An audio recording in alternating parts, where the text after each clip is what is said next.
we all reach this natural growth point in our business where we realize that we want better clients and more of them. And maybe you've said to yourself, I just need to attract higher quality leads or more high end, high ticket clients who have the ability to invest in my services. If that's you, then this episode is for you. We're going to talk about the exact things that you need to market your business to high paying, high ticket clients who eagerly sign on to work with you without batting an eye at your premium price tags. So let's get real. Now, I'm super excited to have this conversation today because there's this natural progression in business where we get to a point as an established business owner where we have clients coming in, we've done the work, you've paid your dues, and you're ready to scale. And ultimately, what you want is to feel valued and recognized for the incredible work that you do. But every time a client comes into your world, books a call, and it ends with some form of, sorry, I can't afford it, it's frustrating and it feels like a drain on your time. And the reality is, you want to spend your time with people who are ready to make a change and want to create that transformation and therefore invest accordingly. And to keep it real, I want to call out the things that you've maybe been told to do or tried before so we can talk about why those things aren't actually moving the needle. And guess what? It's not you. So, the first thing I hear all the time in this market is that you just need to pre qualify better. And this is maybe one of the more frustrating things to hear because it's this idea of we just need higher net worth clients. So, people who are making more money would equate to us having more conversions in our business. And on paper, this sounds good until you realize that it has nothing to do with the amount of money they have and everything to do with this one small thing. Now, I want to share with you a quick story because first, I think it's ridiculous, but also it really illustrates the point beautifully. But my father has worked tirelessly his entire life to create a business where he's making multiple seven figures. Yet, this man will not pay for toll roads. Now, we live in Orange County, California, where there is an abundance of traffic all over the place. You can't go anywhere without getting stuck in some form of traffic. To alleviate that, they've created these toll roads. And the toll roads allow us to be able to get away from a lot of the traffic that's happening for a certain monetary amount, right? And I'll be honest, the toll roads are not cheap. For me to go from here to, let's say, a city 30 minutes away from me, it's going to cost me like $15. Now, my father has the means. He has built a successful business where he has the ability to invest in whatever he wants, right? And toll roads, you think to yourself, that's ridiculous. Oh my gosh, it's only $15, let's say, every day. But for him, he thinks this is completely unnecessary. Now, the problem with this is that if we looked at it from a standpoint of simply being qualified, having the monetary means, he would fit the bill. Yet here he is, and he would not pay for a toll road even if he was making 10 times as much as he was. Now, the problem is so much of what we learn when it comes to pre qualifying is really based in understanding what they can monetarily spend. Okay. So, what it means is that we're focused on having the right means, but this doesn't actually mean that they have the intent. Another great way to look at it is imagine that you had $100 in your pocket and you are walking down the street and somebody tells you about this incredible thing that they have, a signed football by Tom Brady, and you can buy it for just $100. But you hate football. You have no clue who Tom Brady is. And $100 on a football sounds absolutely ridiculous. You're going to roll your eyes and say, no, thank you. But to your husband, to your brother, to your best friend, that football could have been a jackpot. It could have been the most lucrative thing that they've ever purchased. It has nothing to do with your ability to purchase, the means that you have, and everything to do with the intent you have. Qualifications sound great on paper, but they don't do anything to establish intent, which is the true predictor of purchasing power. So, asking 20 pre qualified questions may sound really good, and even hiring a setter to go through a pre qualifying process in the DMs may, again, sound really good. But when you get on the call with someone who has $1 million in the bank and they say no, it's not going to sting any less. It's not going to make it any more frustrating or feeling like you're spending your time with the wrong people.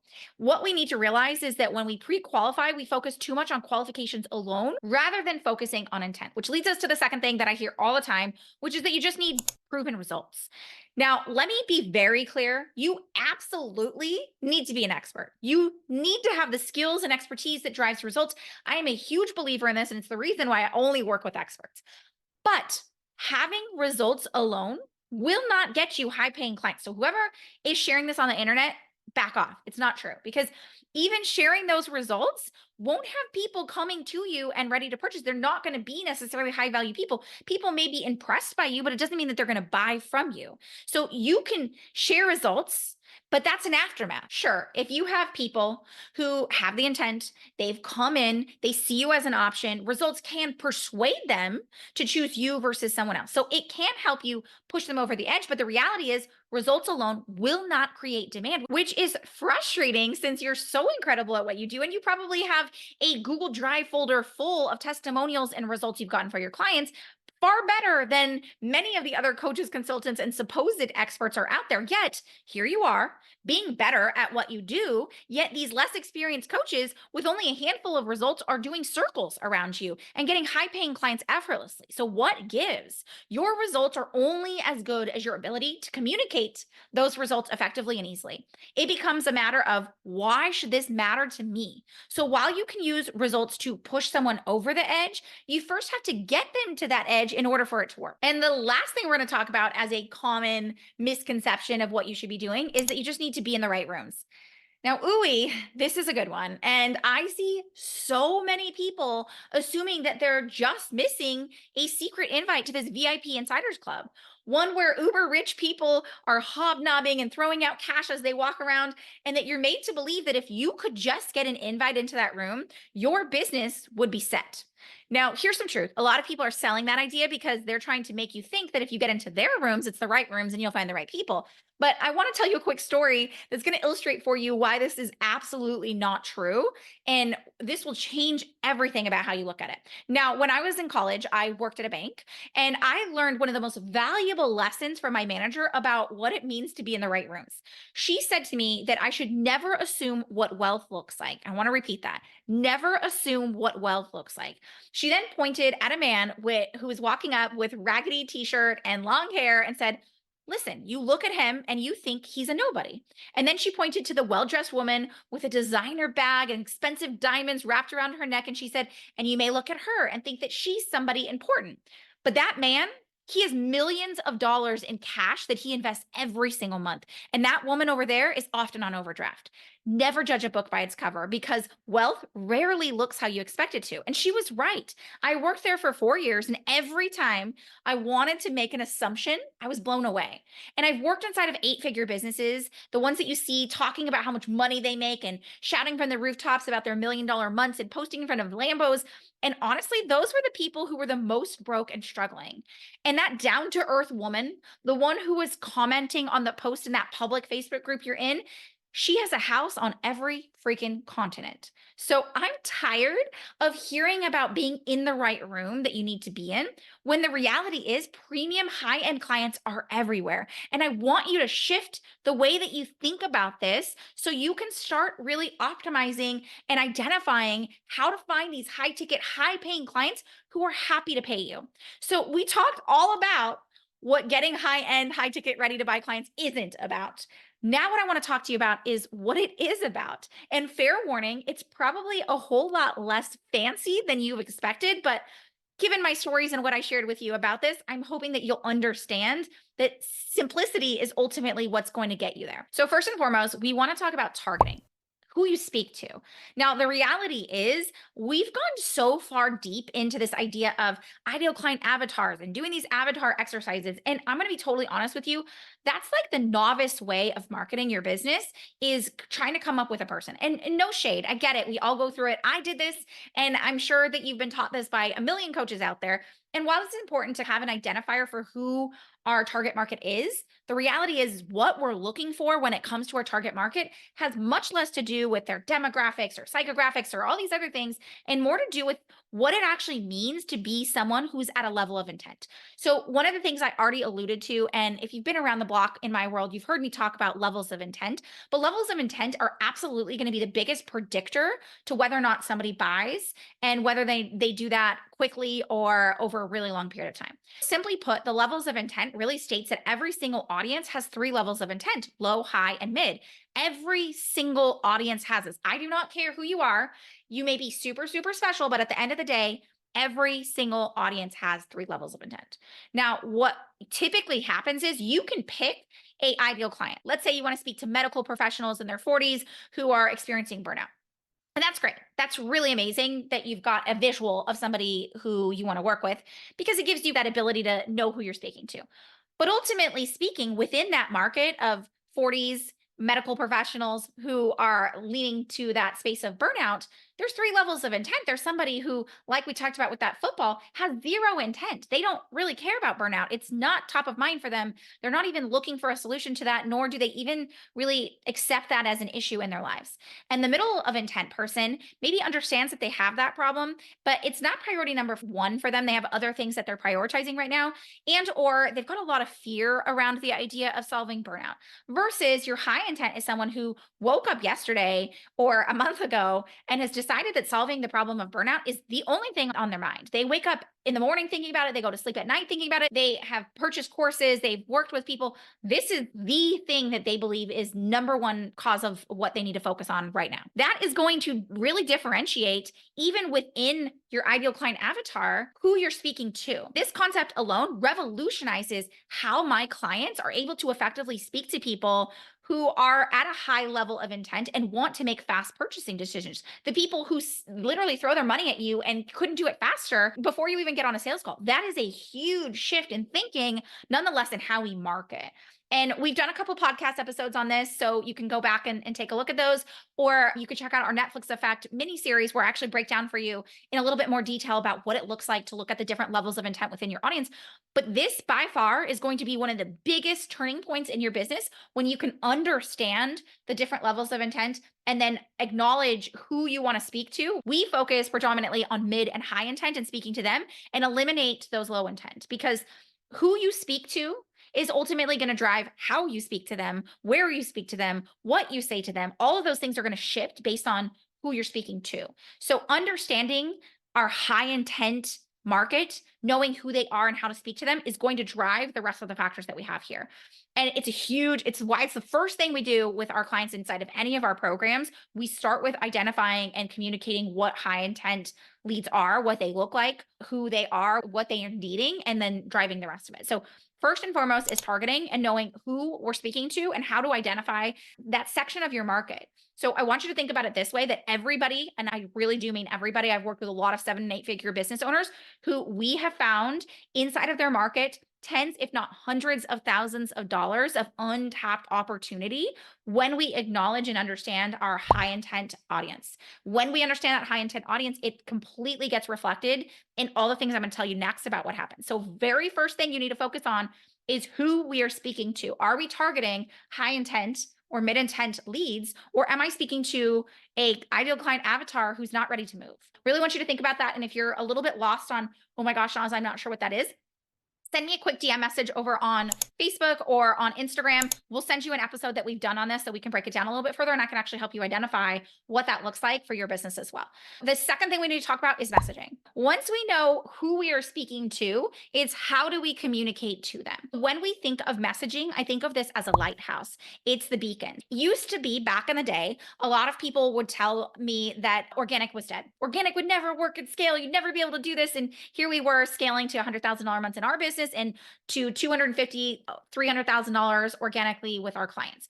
The reason so many people don't understand this is that they think that the key factor to being able to get these people who are ready to buy, high paying, high intent, high ticket clients is that you need to be able to find the sector. So we already talked a little bit about this, about it's not being in the right rooms, it's how we communicate when we're in that room or any room. So when you think about this, what I want you to realize is right now, Facebook targeting has shifted. So if you were to go run an ad today, you can't necessarily target this super small subsection of people who are making tens of thousands of dollars a month on something. It's a lot more difficult to target. Now, the great thing about this is what I've been doing organically all along, and our clients can now leverage both organically and with paid media, is that it has more to do with the messaging that we create than it does how to target the right room. So I talked to you about how premium clients are everywhere. I'm talking about grocery stores, the playground where your kids are at, your kids' school, your local Facebook community groups. I cannot tell you, I have found premium clients on every single place that you can think of. I have a client who has literally generated a business that is $500,000 just from in-person networking. Another one who does that where she literally just uses mom blogs.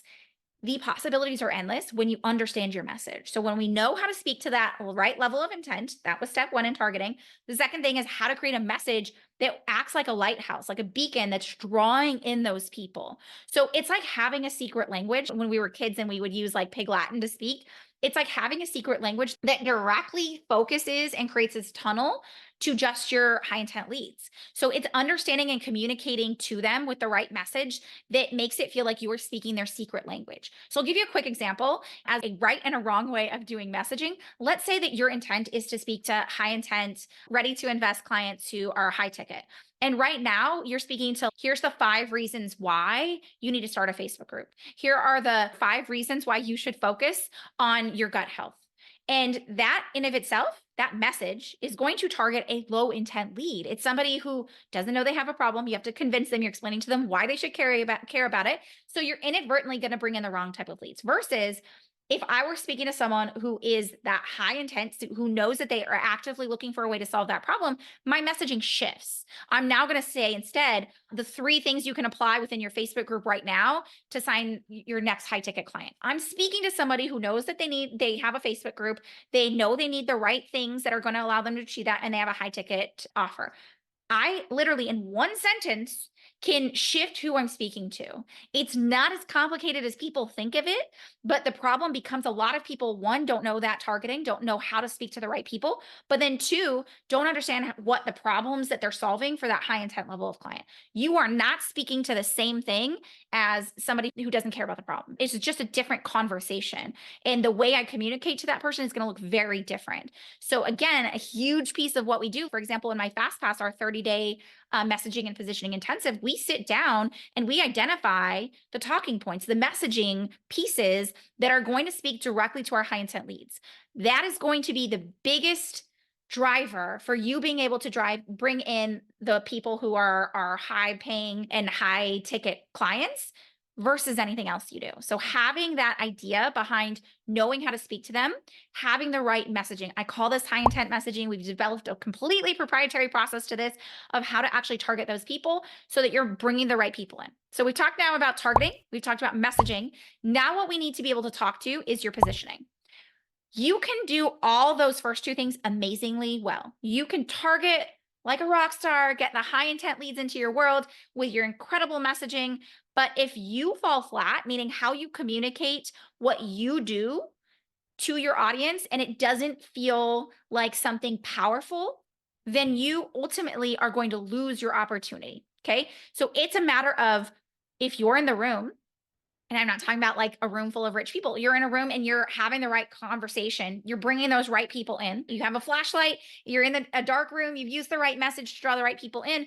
But then when you talk about what you do, it's like lackluster. You're talking about like everybody else out there. And I use the example of maybe you're someone who helps people run Facebook ads and you're talking about how you run Facebook ads. And they're like, another person who runs Facebook ads. Or you do Reiki and you're talking about how you do Reiki. And they're like, another person who does Reiki, right? That is not what you do. That is not how we communicate the level of authority and positioning that makes you the only option where there is a spotlight and they cannot see past that spotlight. You are it. That's it for them. You have to be able to up level the way you communicate the value that you bring that makes it where you got their attention and they cannot look around. This is when we talk about the idea that it's about being able to be remembered and not just being seen, because everyone can be seen. Everyone can walk into a room and talk really loudly and shout for attention. Awesome. At the end of the day, are you the person that when they look at you, they think, holy crap, I will never work with anyone else but this person? If we're being honest, I'd probably say that 99% of people aren't doing that. If I take a quick scroll down social media, I will not see that you are doing something innovative, that you are doing something that is worth more of my money and my time than Jill down the street. And I know that's mean. It sounds mean, but it's not meant to be because I know you're really freaking talented. You don't lack the talent. You don't lack the skill set. You don't lack the capability or ability. You lack the way to communicate it because you can't put your finger on what is the thing that you should talk about. Nonetheless, how you should communicate that to somebody where they get it without having your jargon and your overspeak, which by the way, is one of the biggest things I see people struggle with. And the reality is you are incredible at what you do. No one needs to take away from that, but you're maybe missing the point or missing the boat on being able to communicate how you do what you do and what's the power behind it and why it's unique and why it's innovative and why it does what it does. It's a huge reason that when my clients are in my Sustainable Profit Academy and we take them through our innovative gap methodology, it's not easy. It requires 30 to 45 days for us to be able to do that because we're doing a huge deep dive in market research, competitive research, understanding who people are, knowing and identifying where your innovation is, being able to then reverse engineer once we found that innovation, a sales message that communicates that in a way that other people can understand, and where it links to them saying, holy crap, that's what I need. Because that's ultimately the goal. When you get on a call, you could have done the first two steps right, targeting messaging and get someone on a call. Amazing. You've got them on the call, you've created intrigue and interest. Two really important things that I see a lot of business owners are actually really good at creating intrigue and interest. Once they get them there on that finish line, they're like right there, almost about to cross it. And then when they're talking about what they do, that's great. It's not amazing. It's not worth 5 times more than the next person down the street. And let me be honest, you probably deserve to charge 5 to 10 times more. I know my clients do. I know my clients end up doing that when we develop their innovative advantage, when we can communicate what they do in a way that is really highlighting the innovation in a way that makes it instantly understood. Huge difference. That's what's going to take you over the finish line. So if you are somebody who right now you're booking calls, you have people coming in showing interest and intrigue, but it's not converting at the rate you want, it's most likely your positioning.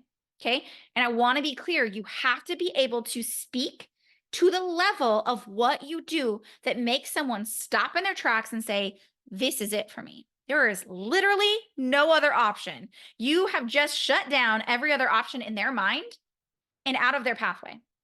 Okay. That is the third thing that we've talked about. The fourth thing is your mechanism. Notice that I'm actually doing this in a specific order of like probably how it's happening. Your mechanism is still valuably important. Let me explain to you what I mean by your mechanism. Let's say right now that you're running webinars, you're doing masterclasses, you're doing live launches, or you have a low ticket funnel that builds to a high ticket funnel. Those can work. They absolutely can work. They're not going to work for your high intent, high paying, high ticket client. Okay. Having the wrong mechanism with all the right targeting, messaging, and positioning will kill a sale. Absolutely in its tracks. And you can do this on your own and I can screenshot and share for you, but we've started to screenshot it because I see it so often, so much happening, where these top gurus who are trying to target high intent, high ticket clients, okay? They are working their asses off. They're probably spending tens, if not hundreds of thousands of dollars. But the problem is they have the wrong mechanism. What I will explain to you is when you understand that high intent premium clients, I'm talking about those high ticket, the people who want a big solution, highly transformative solution, they do not want to spend days, weeks, hours on trying to find the right solution. They value their time more than anything else. So remember I told you the story about my dad? He was not a high intent person when it came to finding the fastest way to get somewhere because that wasn't something he valued. No amount of me shifting my messaging, etc., would shift that if I'm talking to the wrong person, but ultimately I'm going to use the wrong mechanism to shift somebody. So I want you to understand that when we use a low intent mechanism, something that's going to require a lot of time from somebody, something that's going to ask them to give me hours, if not days, if not months of their time in order to make a decision, is ultimately going to kill a sale because you are now optimizing for the wrong level of intent. Okay. So what I want you to understand, if you are targeting high ticket, high paying clients, what is the fastest way they can get to a yes without needing to spend more time with you? The reason we talk about our bingeable sales system is it is the only system of its kind that is optimized for high intent leads who value their time more than anything else. These are people who will not sit through a 5-day workshop. They will not come to a 6-hour event. They're just not going to do that because they don't have the time. And you can take a quick scroll down Facebook and look at ads and people who are running these really expensive ads and directing people to a really long webinar or to a 5-day event. And you'll see people who say, do we get the replays or recordings of this? Because I can't sign up for this. I have things going on. Or people who are like, great, but I'm not going to come to this. I would never in my lifetime sign up for a 5-day event. I just do not have the time. I don't care if you have the most revolutionary approach on the face of the earth. If you're going to ask me to give 5 days of my time in order to find out what it is, I'm going to move on to the next person. So that's why your mechanism becomes so freaking important once you've nailed those other pieces. Are you leveraging the right mechanism? And I talk about this. It could be, for example, I see people doing this wrong when they're like, come get my 40-hour course where you can see all the things we're doing. If I'm a high intent, high ticket client, I'm like, I do not have time for that. I am not spending 40 hours going through course stuff to decide whether or not I want to work with you. What is the fastest way that we can drive them to a decision that solidifies in their brain, builds the trust, builds the know and trust, but also allows them to understand who you are, what you do, and how you do it in a way that's innovative without them needing to do that. The bingeable sales system literally targets this by doing three things really. It focuses one on high intent premium clients. It uses messaging that's very tailored to that. So I will have people who come in to my bingeable sales system and they're like, oh, this is not for me immediately because they're low intent. And that's okay. That is the job of having an automated sales system is that you are able to repel just as much as you are to magnetize the right type of people. Number two is it's set up so that it's on demand. Somebody can go through this on their own time. If I am asking them to work around my schedule, I am immediately repelling high intent, high paying clients. Number three is that I made it bingeable. So bingeability isn't just about, hey, I strung across like 4 pieces of content together. It's that it actually effectively creates bingeability through building curiosity and answering their natural course of questions and process that they go through in decision making in order to get to the other side. So that somebody can literally, and this happens to us every single day to ourselves and to our clients, where I have somebody who's never met me, an absolute cold lead. I'm talking coming from a Facebook ad, from a Facebook group, whatever, has never met me in their lives, goes through my bingeable system in under an hour and comes out the other side saying, how can I work with you? And buys my highest price programs. Absolutely possible when we understand the things I've mentioned here. How to specifically speak to high intent clients, how to create messaging that is catering to that high intent lead, how we position your solution as the innovative solution so that it removes all other options out of their mind. You become the only and incomparable option because if you're comparable, they will absolutely wait and hesitate and go look for the next best thing. And lastly, having the mechanism that drives them to being able to make that decision as quickly as possible. That is the key to getting high paying, high ticket clients who don't bat an eyelash at working with you. Okay. This is why my easy yes method is revolutionizing how people do business because it's absolutely the only system of its kind that is tailored to supporting you and getting high paying, high ticket clients who want to work with you ASAP. And the three things that go into this are number one, your innovative methodology. We start with this because that is ultimately what's going to drive your messaging, your targeting, etc. But within that process, we look at again who and how to target our high intent leads and how to create a messaging system that communicates not only to their high intent desires and their driving points, and also communicates your innovative methodology so that all other options become completely irrelevant. My clients literally go on to charge 5 to 10 times more. Clients happily line up to pay with them. That is step one. Step two within our easy yes method is having the client acquisition system. So we talk a lot about this, but it's really that we're optimizing number one for our high intent and mid intent leads. And it's using the bingeable sales system to drive those results. But the ultimate key factor to why this is so successful is we're using our proprietary mimic decision making formula, which what it does is it identifies their natural decision making process, that human behavior that they go through on their own.